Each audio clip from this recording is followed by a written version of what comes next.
Welcome back to the Deep Dive. Today we're diving into the world of law, but don't worry, we're leaving all the legal jargon at the door. We're talking about deposition summaries. You know those documents that like break down hours of witness interviews?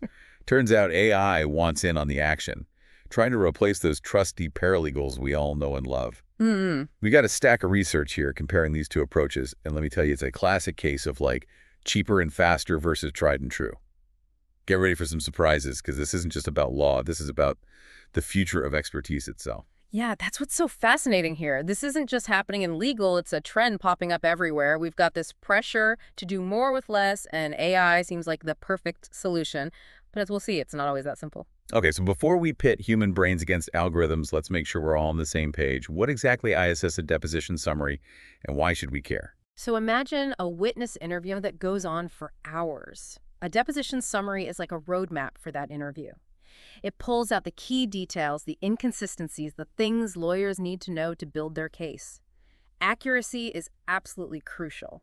So it's not just about summarizing, it's about understanding what's important from like a legal strategy standpoint, right? Exactly. And that's where the expertise comes in. This isn't just about summarizing information. It's about analyzing it, understanding the nuances, connecting the dots. And that's where these AI tools come in, promising to do it all faster and cheaper. Especially for those big law firms, that sounds pretty tempting, right? Right. And you can see why this is appealing across many industries. Everyone wants to streamline, cut costs, be more efficient. But the question is, at what cost? So how do these AI tools actually work? Is it really all just ones and zeros? Well, it's all powered by something called natural language processing, or NLP. Sounds complicated, but essentially it's AI trying to understand and analyze language like we do. It looks for keywords, identifies patterns in the text, and tries to piece together what's important. Okay, so where does it all go wrong? If AI is so good at processing language, why aren't we all using it for everything? That's where the context blindness issue comes in. AI can tell you what is being said, but it struggles with the WHY. It misses those subtle cues, the nuances of human conversation that can completely change the meaning of something. Can you give us an example? What kind of nuances are we talking about? Think about a witness who hesitates before answering a question or maybe changes their story slightly. Those little things could be huge EE in a legal case, and that's something AI can easily miss. So it's like AI sees the words, but it doesn't hear the tone of voice or pick up on the body language. It's missing that whole other layer of communication. Exactly. And that's where our trusty paralegals really shine. They're not just listening to the words, they're picking up on all those subtle cues reading between the lines. It's like they have a superpower. Our research called it nuance comprehension, which I love.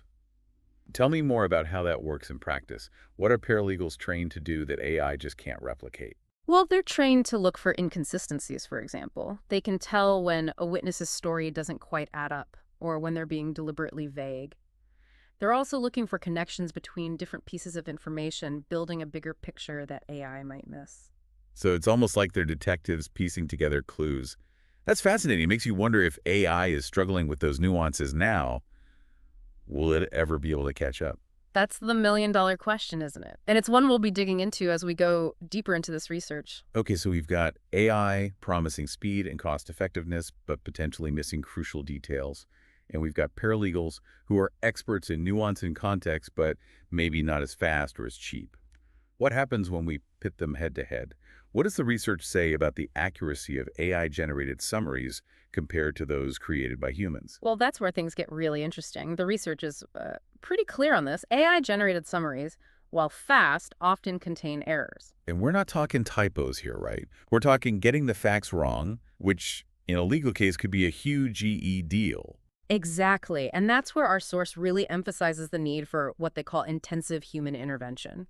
Even with AI, you still need real people to go back and double-check everything. So even with these fancy AI tools, you haven't really escaped the need for human review. What's the point of cutting corners if you're still stuck fact-checking everything? That's the catch, isn't it? It makes you wonder if it's truly cost-effective in the long run. Are you really saving time and money if you still need a team of paralegals to clean up the AI's mistakes? It's almost like ordering a pre-assembled bookshelf online, because you think it'll be quicker, but then it arrives with half the pieces missing and instructions in language you don't understand. You end up wishing you'd just gone to the store and bought the regular one. That's a great analogy, and it highlights a crucial point. Just because something is faster or cheaper doesn't necessarily make it better. there are hidden costs to consider. Absolutely. So we've talked about accuracy and cost, but what about the bigger picture? This AI revolution isn't just happening in law firms, right?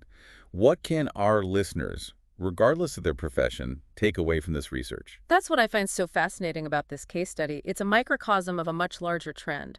We're all feeling the pressure to adopt new technologies, to automate, to do more with less. And look, I love a good gadget as much as the next person, but this research really makes you stop and think. It forces us to ask some tough questions. What are we prioritizing? Speed over accuracy, cost savings over quality, and most importantly, are there areas where the human touch is still essential, even if it takes a bit longer or requires a larger investment up front? Those are great questions, and I think they apply to so many areas of life, not just our work. You might be tempted to use that AI tool to write your emails or even your social media posts. But at the end of the day, it's about finding the right balance. Technology can be a powerful tool, but it's not a magic solution. We need to be thoughtful about how and where we use it. So as we're navigating this brave new world of AI, what should we be looking out for?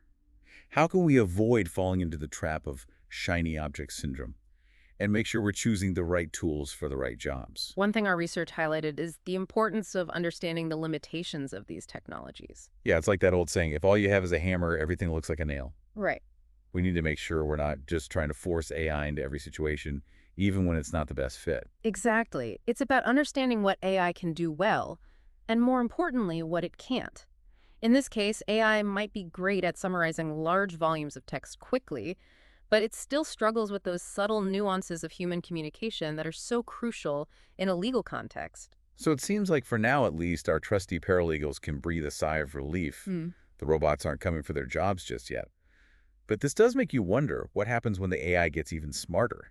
That's the million-dollar question. What happens if those algorithms learn to read between the lines? Pick up on those subtle cues, understand context as well as a human. Will we reach a point where AI can truly replicate or even surpass human expertise in fields like law? Now that is a deep dive for another day.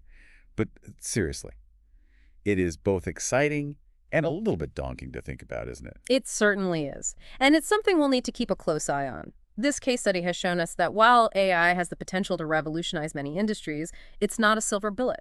We need to be thoughtful about how we integrate these technologies, making sure we're not losing sight of the value of human expertise in the process. Well said. So for all of you listeners out there who might be feeling a little anxious about the rise of the machines, remember this isn't a zero-sum game. It's not humans versus AI. It's about finding the right balance, using the strengths of each to complement the other. And maybe, just maybe, this rapid advancement in technology can push us all to be even better at what we do, to hone our skills, deepen our expertise, and focus on those uniquely human qualities that make us so valuable in the first place. This has been such a thought-provoking conversation. Big thanks to you for breaking it all down for us and for sharing your insights. Thanks for having me. And to all you listening, we hope this deep dive has given you plenty to think about. Remember, the future is unwritten, and it's up to all of us to shape it responsibly. Until next time, keep asking questions, keep learning, and keep diving deeper.